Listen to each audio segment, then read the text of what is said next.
everyone. Welcome to our York Ebor Festival Antepost slash also first day discussion. We are sort of cramming it all into one. There is too much to discuss on the first day for us to look past it and be solely focused on the Antepost markets. And then also the Antepost markets are too intriguing for us just to talk about day one, and also based on timings, basically. We're both going on the Wednesday. It would be difficult to do it. So here we are. It'll be a long video, be a good video, plenty of meat. We'll try and put some chapters in so you can zoom forward if you're just interested in one aspect. And we'll try and be as helpful as possible in the description. Daniel, how's it going? You a big fan of the Ebor Festival? Are you? Well, I know you are. You were just telling me how good you think this edition is before we hit record. Yeah, I know. Absolutely, love York. I'm not absolutely convinced it's my best punting track in the land. You know, York is very much its own track, isn't it? With something of the unpredictable about it. Or that's the way I look at it. But yeah, no, it's a great meeting. And this year's edition is an absolute crackerjack. It looks far stronger than I know. We had Bowico and Gstad, and I know we saw Diamond Necklace at Goodwood, but this is different gravy in terms of strength and depth for the week. It is. It is. We've got the highest rated horse taking on a very credible challenger on Wednesday. The Yorkshire Oaks has got the King George winner, as mentioned, Arc second last year. They are two spectacular Group Ones.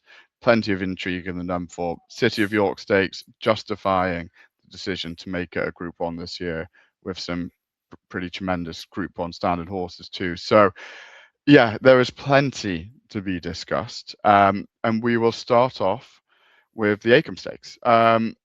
Actually, you know what? Before I reveal the odds, we should probably talk about the grounds, especially going into Wednesday. For the first time ever, for the first time ever, for the first time in the last sort of 6 weeks or so, it is not a pretty copy and paste response. There could be some intrigue here, Daniel. So talk to me about the potential changes and what you expect the ground to be. Yeah, it's not a done deal, as you say, and like we've been accustomed to the only question being, you know, how generous is the clerk with the taps, because there's nothing else to discuss. Here we have a front over Scotland as I speak, moving sort of northwards but also eastwards. Now, only the bottom of that is going to sort of cover Yorkshire, so it's absolutely not clear how much is going to fall tonight, but there's going to be some rain. They'll be watering plenty, obviously, you know, with the weather we've had into the race. And is it a good brackets fast side closed bracket according to Turf Tracks? So I think it's rattling fast now. So there's just a chance with more rain, also spattering dews Tuesday and Wednesday. Just a chance that good rather than good to firm is predominant on the first day, which would make a big difference to the odd horse. And you know, yeah, who knows? Maybe firm will go altogether. That would make a big difference. And then there's another front due later Wednesday night into Thursday. And according to one side, that's going to bring a bucket load. Now, I'm not sure about that. Other sides are not at all so clear. But if that happens, that has repercussions not just for the Yorkshire Oaks, but of course the Nunthorpe, where you've got predominantly fast crowned sprinters, or those who mainly prefer a quicker surface, including a very short favourite who wouldn't you wouldn't touch with a barge pole at 3-1 if it was soft ground, right? No, I mean I question the people that are touching him with a barge pole on whatever. Well, indeed, we'll come on to him. Yeah, we absolutely. Will come on to him. But yeah, anyway, basically ambiguity throughout the week, and as we'll see when we talk about the international, one particular horse in particular, first day it might not be rattling fast. No. Which is interesting, yeah. And let's get straight into the Acomb. And I think immediately that ground question mark has some effects, probably particularly when it comes to Trian, who's a sort of Bayside boy, and his best form is unyielding. I don't know how they managed to find that within the counter. Galway, I suppose, where they probably have to water it more heavily. But I am rambling on. Hafner's at the front of the market, 7-4. Trian 9-2. Alfred Wallace, wonderfully bred horse, 7-1.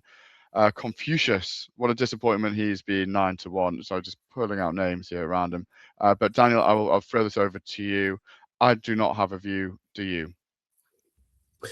Not a very firm, as in you must back this horse view. But I mean, the first thing to say is this market got absolutely shocked this morning when the favourite, 6-4, whatever it was, Giant Sequoia, was not declared, despite indications that it would be declared. And so Hafner is the chosen one. And because Coolmore, often brought a good one in recent years to this, there's kind of the assumption that this is their good one this year. I don't know if I'd rush into 7-4. I think he was pretty good at Goodwood. He got sort of worried out of it by Dr. Rasky, or I can't even remember how to pronounce that horse. Dr. Rascal, yeah. Yeah, fine. But anyway, you get why it's the top of the market. But one thing I'd point about this race, if you're thinking betting, if you like something else, is Sky Bet have gone 4 places. And they're not dissimilar prices on many of the ones you might go each way on. So do have a look at Sky if you want to go each way. Yeah, Alfred Wallace really sort of impressed me last time out. The horse he beat, so Dominion was thrashed in France in a Group 2 or Group 3 at the weekend, but he looked pretty good beating the others, and the runaway horse will probably be one of the co-favourites for the Lagardère. I can't remember his name now. Affectoire. That's the one, yeah. So anyway, I'm sort of 4 places, Alfred Wallace. I'm sort of thinking of that. The other one that caught my eye is not that on what he's achieved, he even deserves to be that price, but once raced Building Stable. There was a horse called Goan, wasn't there? Was that only last year? It was, yeah. It was, and he had a slightly more impressive debut, more impressive rating, more impressive speed figure, so on. But it just catches the eye, doesn't it? And as you say, Confucius is disappointing. And the other one to mention particularly is Vega King, who won last time. And you got a number of horses who won last time out. Stardom Glory was the same, but he beat a horse of the Crisfords last time out, who just went very recently and ran in a handicap, won it by 5 lengths. So we don't know how good Vega King is. So yeah, personally, I'm going to play this market a bit, probably with the odd each way, rather than, as many will do, lump on Hafner. Not sure. Don't know what to make of Paddy Timmy's Treen, but who looked good. But yeah, this is a different level of competition, isn't it? Yeah, it is. Treen took a couple goes to get it right, and then was very impressive. But as mentioned, that was on yielding ground, and he is son of Bayside Boy. So if it is to be good to firm, I would be a little bit nervous about him. Yeah, I see the Alfred Wallace line. He's got form with Pikachu, who ran respectably in that race that Hafner came second in at Goodwood, the Vintage Stakes. So maybe the price difference is too great between the two of them there. But cool. Should we move on to the Great Voltigeur then, unless you've got anything left to say? Yeah, just very funny. Yeah, the other thing about Alfred Wallace is that they kind of made the running, or much of the running, with him at Newmarket when he was, only 4th or whatever he was, 5th, or whatever he was in that. And when they went back to sort of holding him up, he looked much more impressive. So I'd expect them to do that again. Yep. And is there pace in the race? I also, sort of side note, no Godolphin horse. They've entered some good ones in this down the years, and disappointing. Yeah, I can't remember. We've got 16-1 bar. I can't remember who the rags are in this race and whether they've got. No, it's not like I'm just looking. Superb Big Cigar Fuel the Jet. It's not like they've brought in a Ballydoyle have brought in a pacemaker. So yeah, not quite sure. Maybe it's a murky angle. Yep. Okay, on to the Great Voltigeur, and as we speak, sorry, I'm going to pull it off because I see Maltese Cross has maybe been trimmed in to 15 to 8. Let me just put up odds checker. But excusing that, let's quickly run through the market. Maltese Cross, price to be determined, either 2 to 1 or 15 to 8. 2 to 1 with 2 to 1 with BetMGM. Let's go for it. Right, yeah. Good luck. Good luck. I would be taking the 15 to 8 were to appeal to me at the current prices. Doesn't. Christmas Day, the Derby winner at 11 to 4. Pierre Bernard 3 to 1. Yeah, a bit short. Superior Choice 7 to 1. Gallian, the horse who was absolutely punted off the board at Ascot, 12 to 1. Antigua 125 to 1. First point to note is that the front two in the market are giving £5 to the remainder of the field because of their Group 1 penalties. Of the two, I would have Christmas Day favourite, or at least a lot closer to Maltese Cross. I'm really quite surprised to see the support for Maltese Cross. But are you going to disagree with that? The ancient Egypt form did not necessarily work out great the other day, and he's got 2 3/4 lengths to find with Christmas Day. Yeah, that's good. Let's start off with a proper clash. I take completely the opposing view. Yeah, absolutely. I mean, the Derby was what the Derby was. We remember the conditions under which it was run. Now, coming back to what we said at the outset, we don't actually know what the ground's like to be for the Voltigeur, but I don't think it's going to be Derby attritional. ground. And I think Maltese Cross in the Derby ran that well despite the ground, rather than because he particularly, enjoyed it. So I'd expect him to get much closer. The Grand Prix de Paris, a couple of points to make there. I mean, one is, if you don't remember that, the viewers watching it, just go back and watch it again. I mean, he's locked in for the last furlong and a half. He doesn't get any run at all. And it was a fast run race, and of course, where he sacrificed himself and his own chances by setting a proper pace.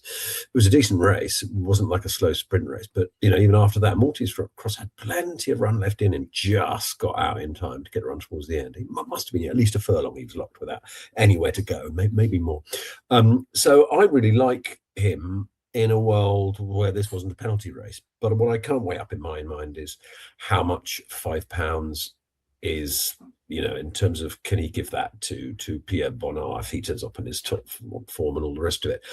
Maybe they can, the big two. But certainly Christmas Day, Pierre Bonnard, I think, I didn't think it was a done deal that Ryan would choose Christmas Day. I know he's the Derby winner. It's difficult to get off a Derby winner.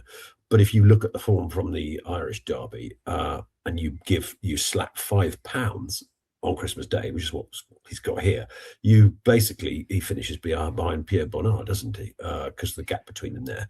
So I'm not surprised. I mean, Christmas Day could do, but the more rain that falls, the more I'd like Christmas Day and the more I'd get it. But as it is, I would definitely have priced Maltese Cross as the shorter. Final thing I'll say about him is that Haggis, when you listen to him, he waxes pretty lyrical. He really, really likes this horse, and it's not for nothing he's considering an ARC campaign. But ARC alternative to Ledger, and I don't think that's off the table just yet. Even though great Voltigeur Ledger route was mentioned as the other alternative, I don't think they're going up on this guy for Longchamp. Yeah, I mean, it feels a logical race to go. I mean, it is a Ledger trial at the end of the day, and it feels a logical place to go if you're prepping for the ARC. I just think that form, the Grand Prix de Paris form, is no good. Alarm back in third. Yeah, you could pick up things as Alam, Varandia, Spacewalk. So I'm not saying it was the strongest form in the world. Certainly Ancient Egypt, by the way, who fell out of the stalls after we put an article saying 5-1, great price for that Group 1 in America at the weekend, and backed into 2-1, but fell out of the stalls, couldn't get to the lead. That's where he needed to be and wanted to be and wasn't. Plus they had rain night before. He's a soft ground horse. I wouldn't read too much of that. I just read that Maltese Cross was by far and away the superior horse in the Grand Prix de Paris, and Haggis thinks he's very, very good, and I suspect he's very, very good, and there's a good chance he's too good for these, even with the penalty. Yeah. So I get him as favourite. Too good for the Derby winner. I don't know. It's 11-4 Derby winner, who's since come second to Benvenuto Cellini, who ran pretty respectably in the King George. That's true. I will say about Christmas Days is he has always turned up, hasn't he? Third in that was it the Dante, when he might have been on the wrong side of the track. He's run 4 really good runs this season, whereas Pierre Bonnard is an absolute rogue, isn't he? This season you don't know, he's good, bad. You don't know what you're going to get with him. Yeah, he's too small for me, Pierre Bonnard. Anything for Goliath? Do you reckon he could deliver on the promise that was the market suggested might be there at Ascot? Just 2 things on those outsiders. One is superior choice. I was bewildered to see this one backed into sort of 4-1 a few days ago in the Antepost markets, and I thought, I'm not getting that. And I looked up his form and I thought, I'm still not getting that. Oh, Gosden. Well, okay, Gosden won his last 3, but on form, don't get it. Now he's getting out to where he should be, perhaps a few points, a couple of points even longer. But Gallian, no, at the prices, if I wanted one an outside, I think 12. So it's just a little large. Yeah. I think this guy is good. He was taking money for no reason. If there's maybe a little bit more dig in the ground than rattling good firm, that would suit him as well. So yeah, I get Gallian. Wouldn't put anyone off him at a big price. Yeah. Okay. Let's move on then to the Juddmonte. Daniel, loggerheads here and what to call it. Daniel prefers to call it the International. I just call it the Juddmonte. I would have done both, but I had a 200 character max, so one of the words had to go. So I thought I'd actually call it the technical name rather than the familiar one we're used to. No, brilliant race, as mentioned. for those who want to sort of, I can't remember how long it was, probably about 35, 40-minute look into all of these horses, please click onto the channel. It'll be the video 2 videos back. The analysis obviously still applies for the horses that are still running in the field. There was no certainty that Hawk Mountain would turn up, although there was suspicion that he would. And there was also a bit of nervousness around Almacam at 16-1 at the time because he might not turn up. He has turned up. You're getting on-runner money back now if you want to back him at 25-1. And we'll start there because I know that is of interest to you, Daniel.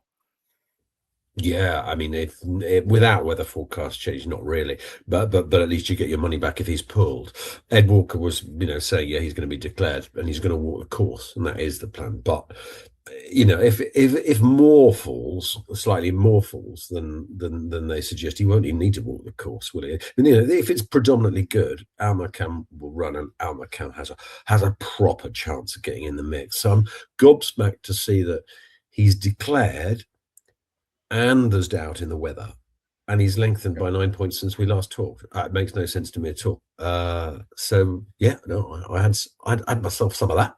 Yeah, and I'll watch and see what happens. I mean, if it does fall, if the word firm goes from the going, I can really see this price crash for Almacam. Yeah. But maybe maybe it won't. This summer goes on and on and on, doesn't it? And they mutter about rain maybe here or there, and it never happens. So let's wait and see. But yeah, that's too big. I think we agree. Okay. Other key points to note: Constitution River is out to 2-1 from 7-4. Fine. Doesn't alter my thinking at all. Yours?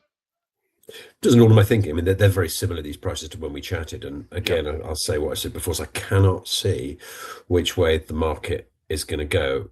I imagine there'll be movement. I don't think they'll be locked in that one, even 2-1 range, or more or less, until there'll be a movement. And who knows? Table's coming to the ring on Wednesday, right?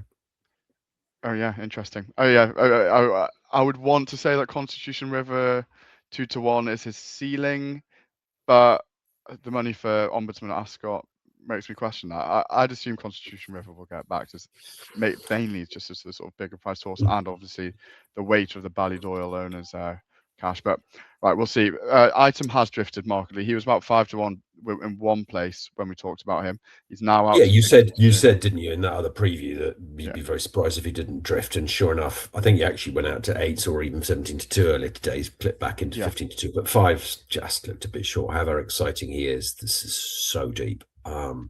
So yeah, maybe that's about right. And Hawk Mountain and Zaydan. Hawk Mountain, yeah, we didn't know, suspected that they go for the two quality, the poor quality and high quality pacemakers.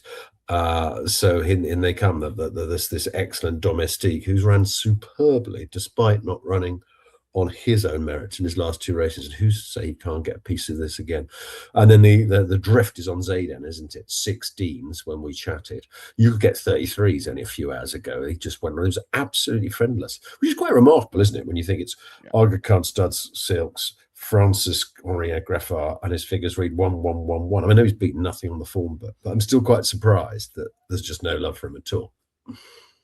Yeah. No, likewise.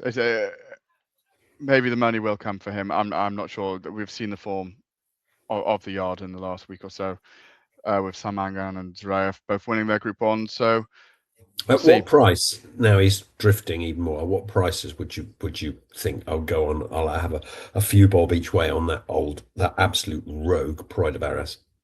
Oh, Pride of Arras, hundreds. It would be hundreds.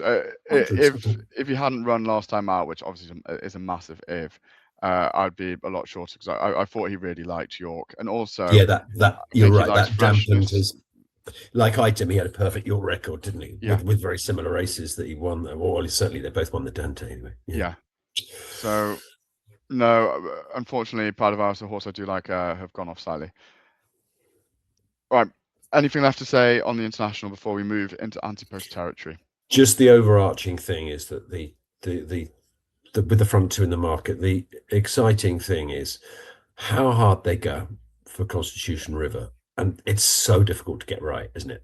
Because we saw it, last year's Prince of Wales on for Monster sit almost last off a furious pace and just run more efficient fractions and pick them up. He can, but if he gives too much rope to a horse as good as Constitution River, he could really struggle to rail him in. Totally fascinating race. Yep. I will say one more thing on the Juddmonte. If you want to find out more, GK Twitter account has done an excellent thread today discussing the merits of Ombudsman, essentially looking it through the lens from the front too. Very detailed, a lot of data to back up what they are saying, and it's a very thoughtful piece. So check it out. Cool. Right. Into Antepost territory we go. Right, Libertango, front of the market, 7-4, was pretty excellent at Ascot, and then disappointed is probably strong next time out. But the form of Senor, I forget the names of the 2-year-olds ones at Ascot. Senorita Bonita, is that right? Yeah. Her Ascot races, which one's a 5 furlong one? Queen Mary looks absolutely exceptional and potentially looks like it was stronger than the Albany. We've got Star of State, second favourite, 3-1. Levenka 8-1, who would definitely be interested were she to be confirmed, given she has beaten Star of State. Moonrise 12s, Wild Blossom 14s, who has been very impressive all times barring her run at Ascot.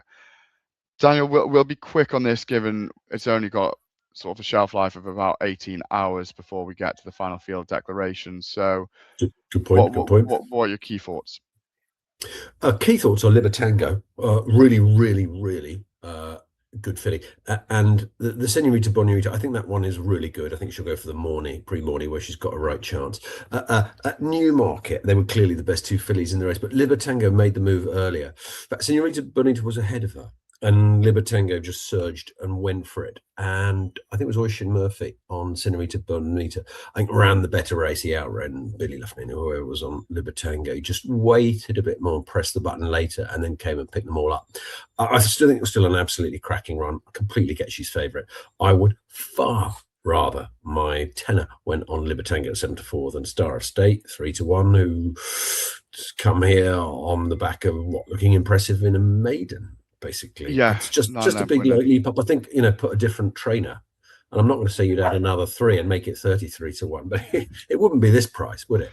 So no. I'm a little bit suspect about it. Livenka Antepost, I don't know if she's going to be declared or not. I know they're thinking about it, but I'm pretty sure they're not committed, so that would be a risky one to go down. Moonrise is an Antepost bet in mind for this, because she's absolutely certainly going for it, and I think she's a filly improving, hand over fist, but a bit nervous about the weather.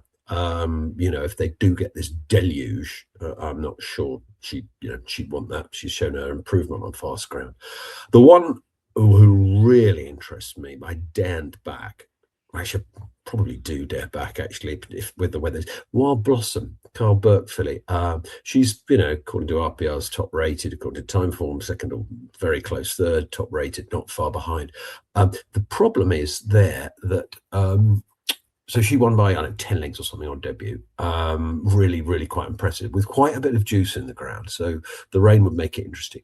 Then she goes and blows out in, I'm sorry, I can't remember whether it's the Queen Mary or the Albany. I think it's the Queen, but could be, But then she comes back on fast ground, and they thought it might have been fast ground, or I thought it might have been fast ground at Ascot, and she wins really well at Goodwood. I'm looking again like a really good filly. And then the interview with Perk afterwards, and he says, oh no, she got properly upset at Ascot, might have thrown off the jockey in the tunnel kind of thing, worked up, sort of sweating, and wasn't herself. So I think she kind of blew it in her mind, partly at Ascot. And 14s is absolutely huge, but the problem is the interview is I think it's Lydia Hislop afterwards, she's going to the Lowther, and he said, well, yeah, just what James Doyle came on, jumped off and said, you want to take this filly to the Lowther? And he said, well, we'll have to see. That wasn't my thinking at all. I was thinking listed race on the Saturday at York, and maybe Flying Charters. And guess what? Today, Monday, she has been declared for said listed race on the Saturday. So what is absolutely clear is that a definitive decision has not been made in favour of this race. Otherwise, why waste keeping her until Saturday, unless it's something to do with ground, or if she were to spike a fever the night before. So you probably have to hold fire. But that 14s, I think it's William Hill and Ladbrokes, but everyone else is 7s and 8s. You see, so that's what with Wild Blossom is declared. You're going to get 5, 6, 7s, and if you want to take a and I probably will. I'll probably chuck a tenner on it actually after this program, because I just think they might go for it. And if I lose my money, I lose my money. But in terms of sheer talent in this field, I have an absolutely second. And so I feel I might have to take that risk.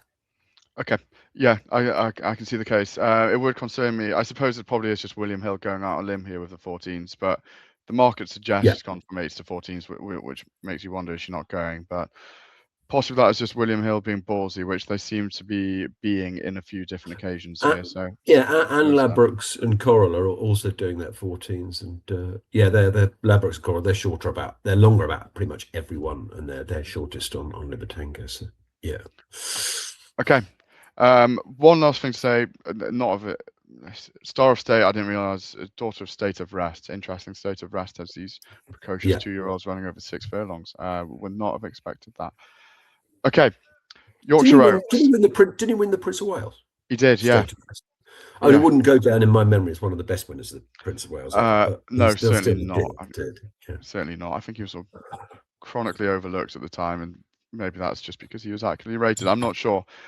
Yorkshire Oaks, stunning, absolutely beautiful field. Really, really excited for this. We've got Kalpana, who was surprising to those who weren't involved in the smash-up job in the King George.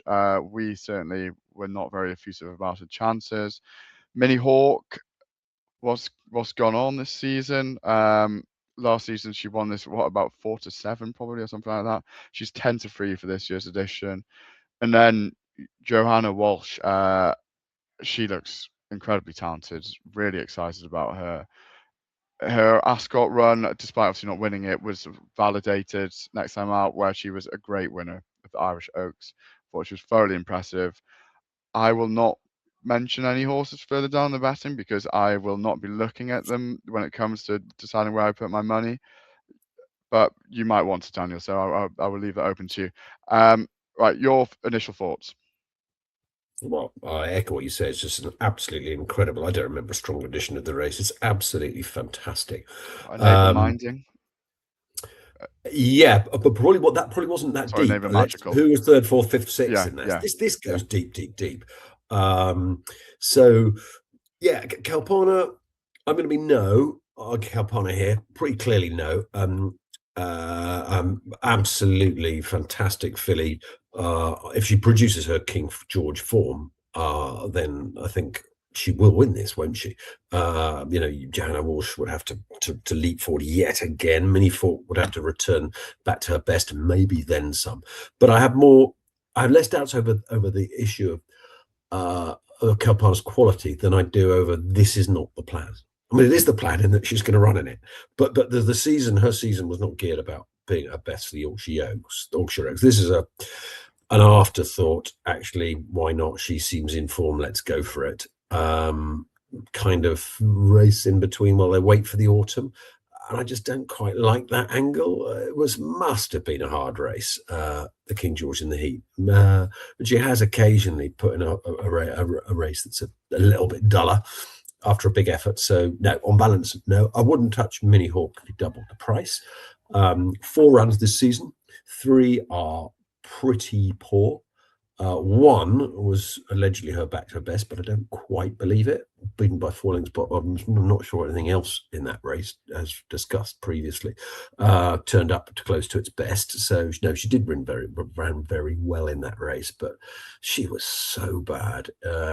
Sorry, that's the Prince of Wales I was talking about. She was so bad in the King George, and I know she was probably slightly sacrificed in terms of running style, because everything was set up for Benny. But she just went out for like a light, and the likes of, I don't know, Stablemate Lambourne, clung on really well for third, fourth. She was being by action. Well, yeah, absolutely. So yeah, there you go. So again, maybe she can bounce back, but this is nothing, not even remotely comparable to the race she won last year. Although she did have one good horse in the field, didn't she have a Strange behind her last year? But yes, she did. Yeah, on ground that favoured Minnie Hawk, not Lestrange. So no, I don't want Minnie Hawk at all. Don't want Kalpana, because I think it's an afterthought and hard race, short price favourite. I'll leave her alone. Johanna Walsh, yes, I backed her. I was gobsmacked by that Irish Oaks run. where she clearly took a massive step. Even if you think Earthshot underperformed from the Ribblesdale, which she clearly did, Joanna Walsh clearly took a step forward, and she looked absolutely fantastic. A little bit nervous now because I don't think I want heavy rain for this. If this rain front comes Wednesday into Thursday morning, Kalpana is going to be absolutely fine with that. Might even prefer it. Joanna Walsh is not at all sure that she doesn't want it to remain rattling fast. So hold on there. Tatikorum, this is a horse who was okay last season, and she had 2 runs this season, and she's just like, she ran off the screen last time. And it's just this Rafe Beckett filly who's suddenly, when a filly just gets on a run and starts getting massively improved, you don't know where it's going to end. So worthier place. Diamond Nicholas, scrap her, she's not running. Innis Moore, big price, you might have thought she's a really good filly, but yeah, she was a few lengths inferior to Joanna Walsh. But she's been placed or near as damn it placed in a couple of Group 1s. She ran brilliantly in the Diane, set the pace against the pace flow, so she's a possible place player. And then you've got these other horses who we don't know if they're going to turn up. Legacy Link and Earthshot, I think both stables have said something about needs dig. Well, they might get it, and let's not forget how people were glowing and the way they talked about Legacy Link before it all unraveled for her. Well, you weren't. Okay, well, you always a skeptic. No, I wasn't, but that's just the sound I make when I think about the form of the Epsom Oaks. Well, you got the one, or she's got the one, or whatever that previous favourite. Well, she hasn't come back. We don't know about her. Earthshot, ran really badly now, and we don't know quite why. But I know they want more rain for her. But if they got it, who knows? And then Moody, Paddy Toomey, her last 3 figures are 1-1-1, and won her last race easily. That's my other Antepost, Moody's, but at a shorter price than she is now, 25, because it's so deep. I do agree with you; it's difficult to see beyond the end of the market, but the top end of the market. But there are some really good fillies in this horse, all the way down to 5th, 6th, 7th, 8th, place. So, when even a classic placed horse, Spara Nua is 33-1. You've got a good race. It's a great one. Can't wait. Yeah, it's going to be spectacular. Really, really intriguing race. Okay, let's move on to Friday. So we're comfortable into the Antepost now. You guys can watch this tomorrow evening and still access these Antepost prices. Whether they'll have changed or not by then, I'm not sure. But front of the market, we've got old friends Caballo de Mar, Amalok 7-2, beat Scandinavia last time out. Lamborn 13-2, Commerce 8-1, Al Naya 10-1. Mount Atlas 10-1, so on. Right. Where are your thoughts? I know you're a massive Caballo de Mar fan, having sort of followed him in for the Ascot Gold Cup, been pretty excited about him at 33s, but 11-4, is that a bit short? It's far too short. I love this horse with my heart, with my wallet, and there's no horse running in this week at York that's been better to me than Caballo de Mar. But I cannot be more against him, despite George Scott's sort of glowing upbeat about his health. He ran a warrior's race in the Gold Cup on ground that was too fast. And tried to take it to Scandinavia as they came around the bend. Obviously, completely wasn't up to the task, having used up an enormous amount of petrol to go get to the front from his draw. And Ed Walker said he knew after a few furlongs it wasn't going to happen. But boy, did he run his heart out. Still third with a furlong today. Pulled up, almost vanned off with heat exhaustion. I do not want this horse coming back after that experience, giving away a penalty, because remember, he's a double Group 1 winner. He's got Group 1 last season, he's got Group 1 this season. When I went over to Paris for the Prix de Vicomtesse Vigier, whatever it's called, where he went off a crazy price, paid for my entire trip. That's all very well, but giving the weight away, coming back from that bad experience, I don't want him here, James. Don't want him here at all. Okay, so where else are you looking? Calmer's 8-1. Well, we should mention Amalok. I mean, as various wags have pointed out, he finished upside Scandinavia last time. The only thing is that Scandinavia was giving him £132, right? Because he didn't have a jockey on his back. But he has looked talented in the past, and I get why he's towards the front of the market. But can we talk about Lamborn? I would have said this horse was dead and gone and finished until that King George.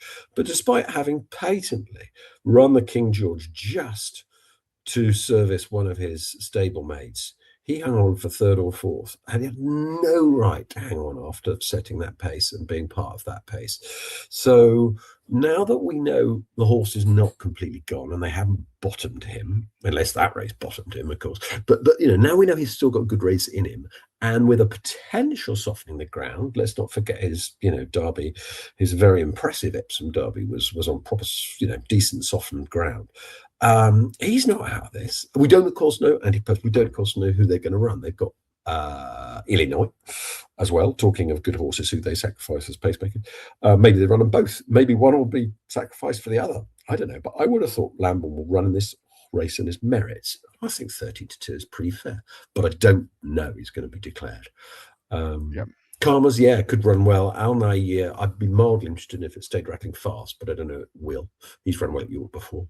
And that's where I am. I'm just think Lambourne looks a decent price.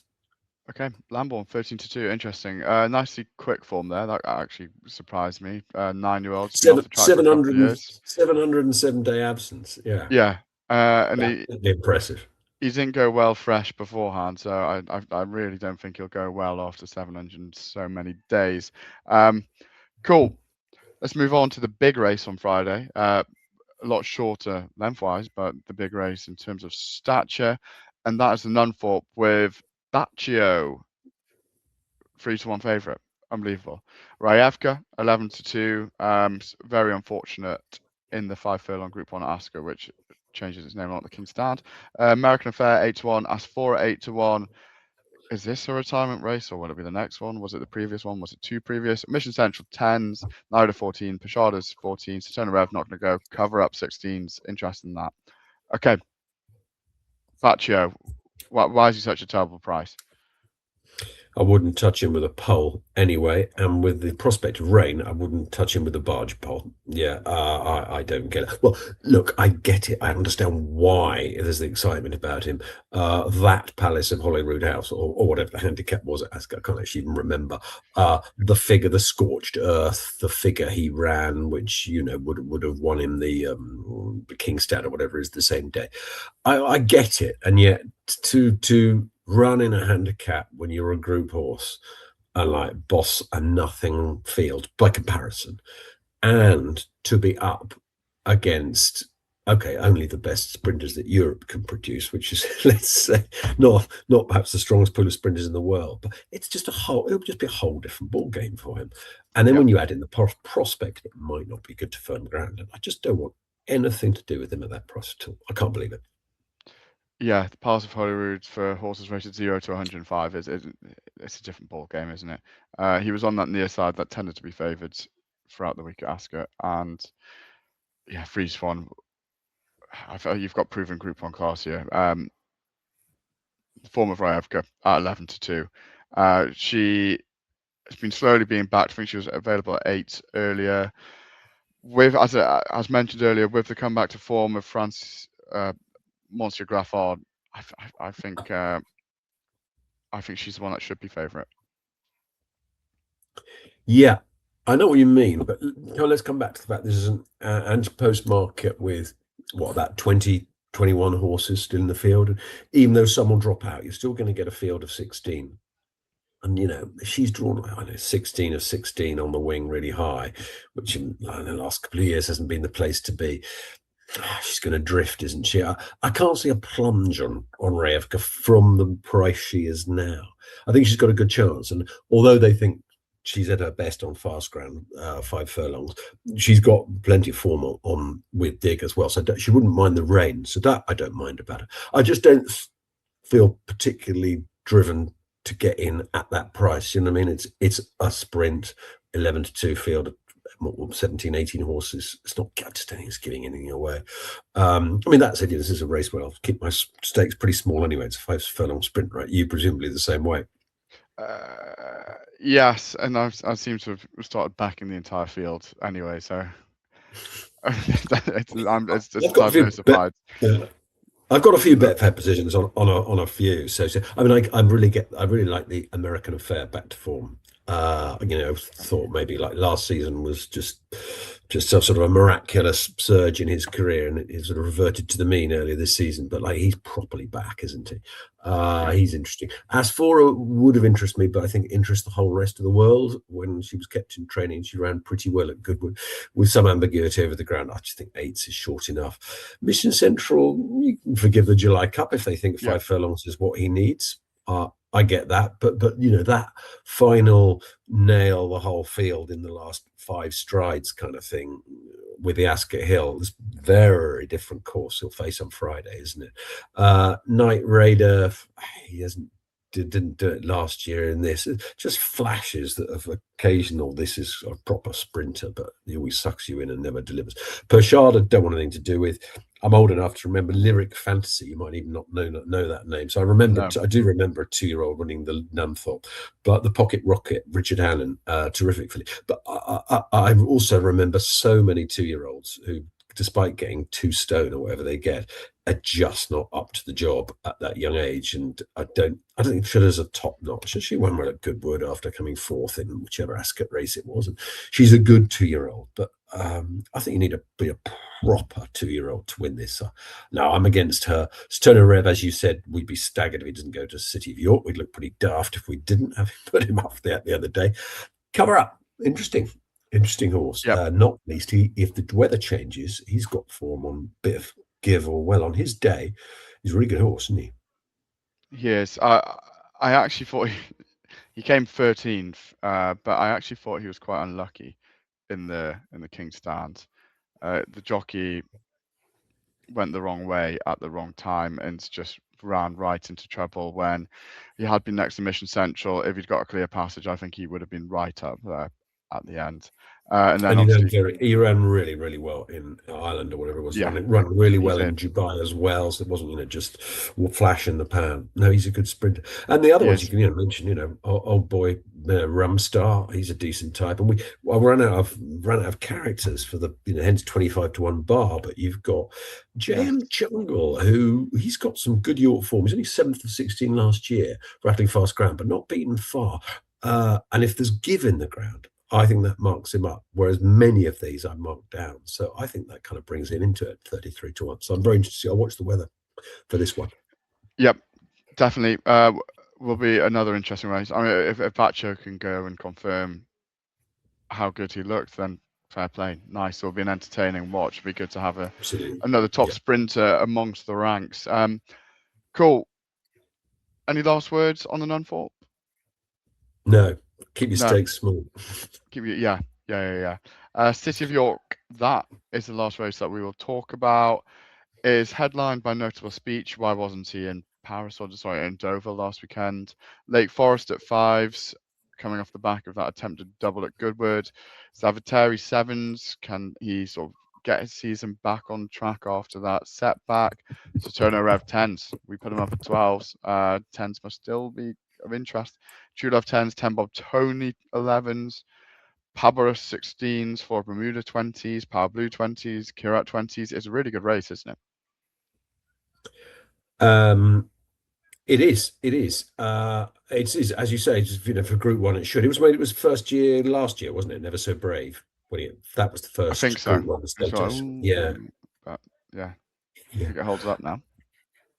I like you. I'm surprised they didn't take notable speech to the Shatner Marawa when it didn't look the best Group 1 ever, and he'd run so well in it last year. So a bit surprised, but the experiment with sprinting in the July Cup wasn't necessarily a disaster. I mean, it might be on the wrong side of the track and gone too early and all the rest of it.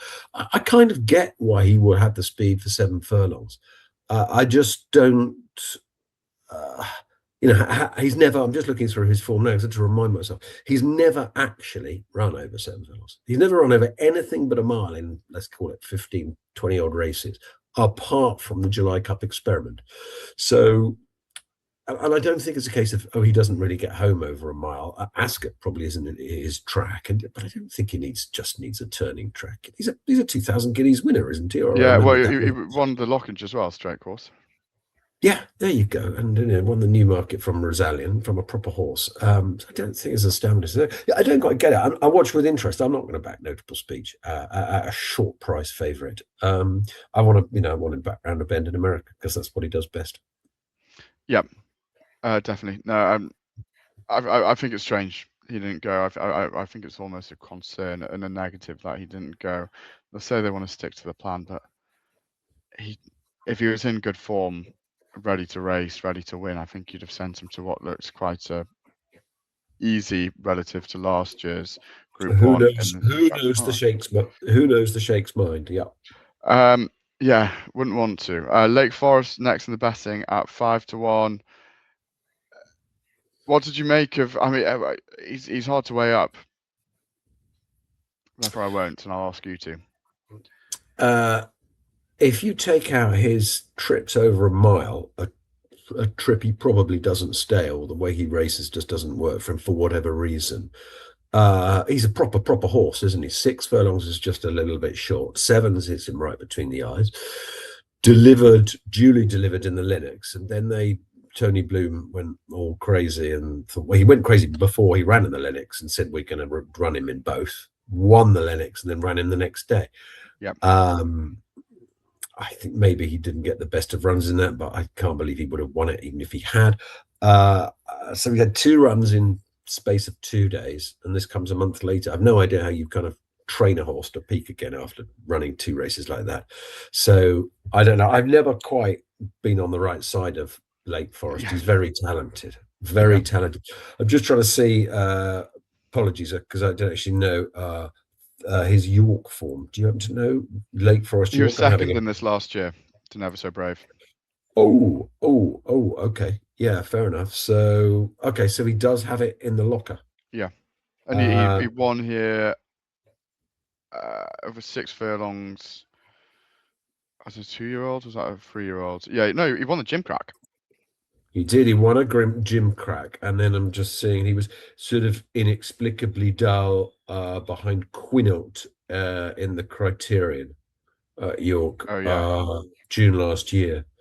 But yeah, I suppose the point you've got to make is that this guy's just been gelded, right? So the in and out of last year and the year before, perhaps forgive him some of that. Focus on what he's done since he came back, and the answer is blowout win over 7 furlongs at Haydock by 5.5 lengths, very close up in the Diamond Jubilee or whatever they call the 6 furlong Group 1 sprint. When that's probably too short for him, flying late.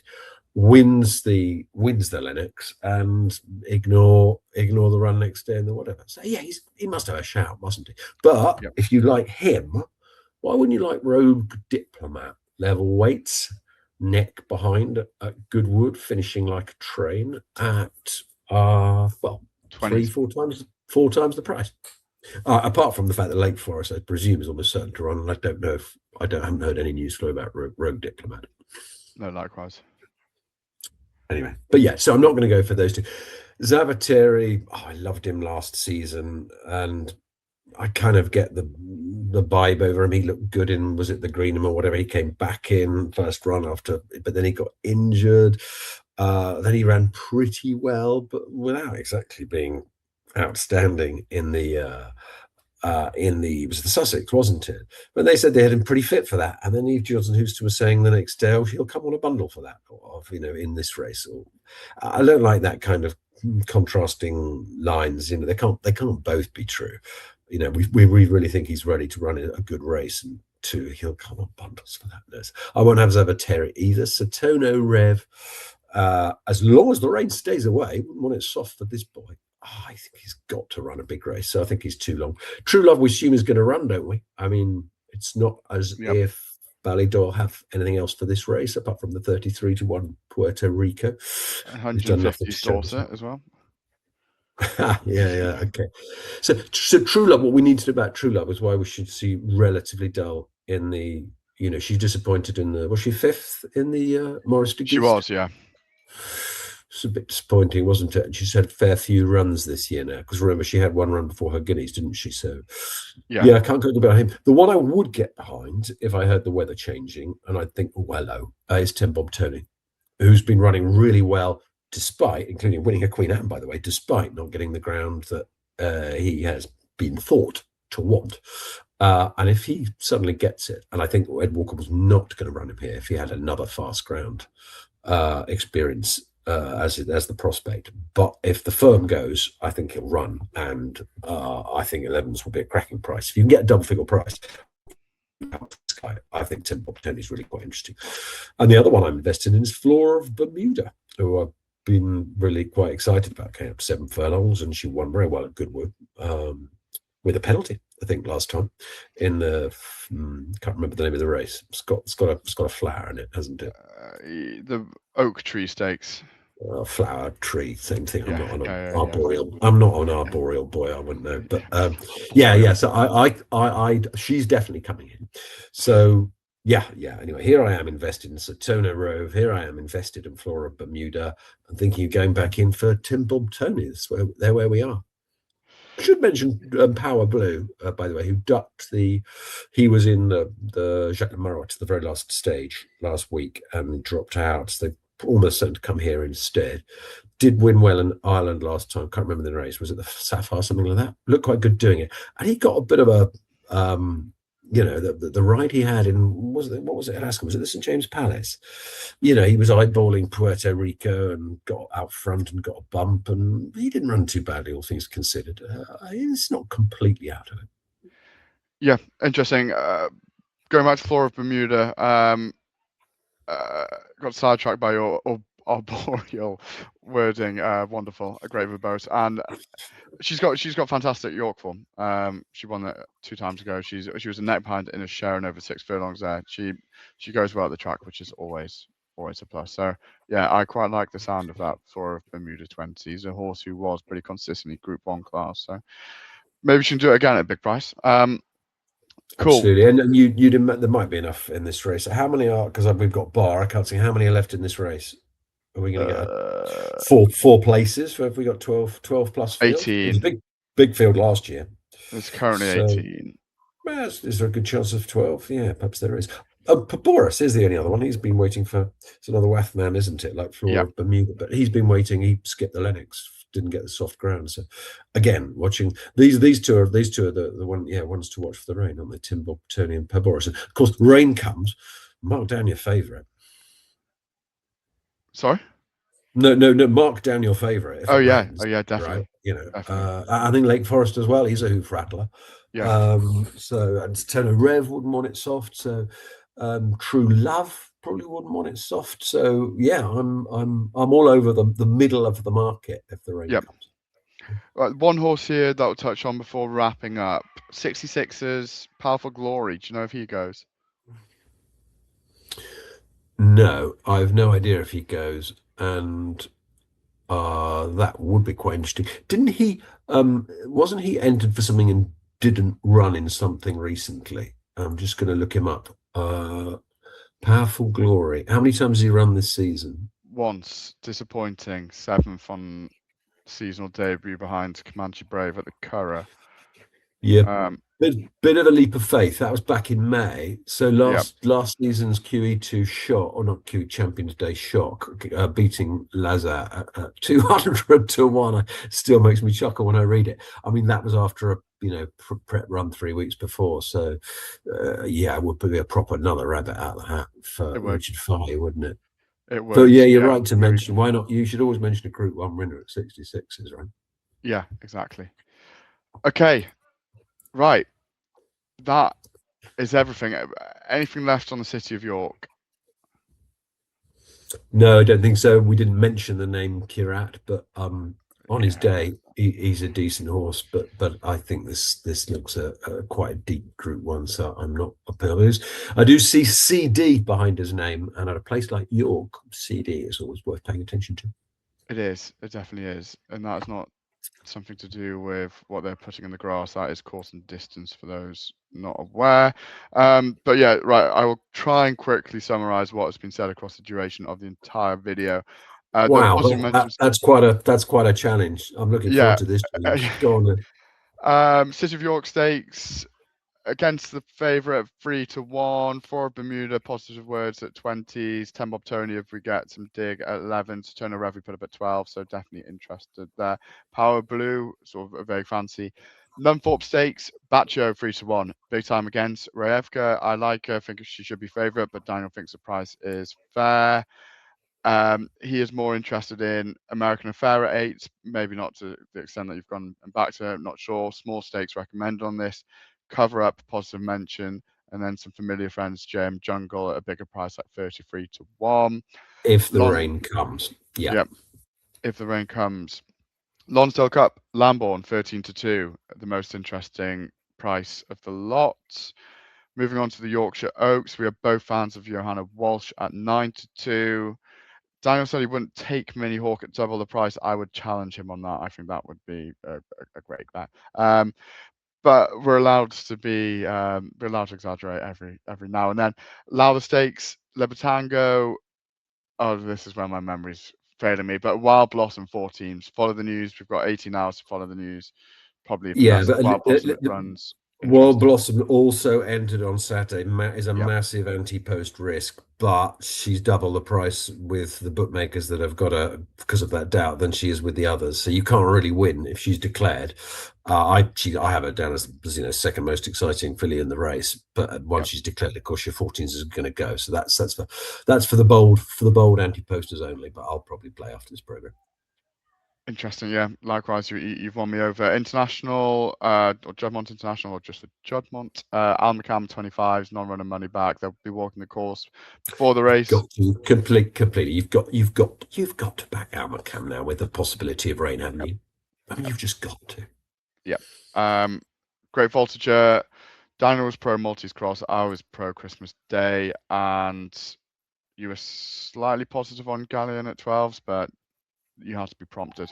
And finally, Acomb Stakes, Alfred Wallace, Vega King, and one other horse got a positive mention, but I have to work out. When you get to my age, James, memory becomes such a problem that you can't possibly answer questions like that. Let's just have a look through this again. Yeah, no, we just pointed out the Gentle Hurricane Gawan, one win, correct. one run for Andrew Balding can't be ignored. But I'm not backing it, and I haven't backed Vega King. I just saw that collateral form of the horse who won by 5 lengths the other day, and you think, hello, what has Carl Burke got here? But yeah, I'm not big involved in this race, but I have had some Alfred Wallace.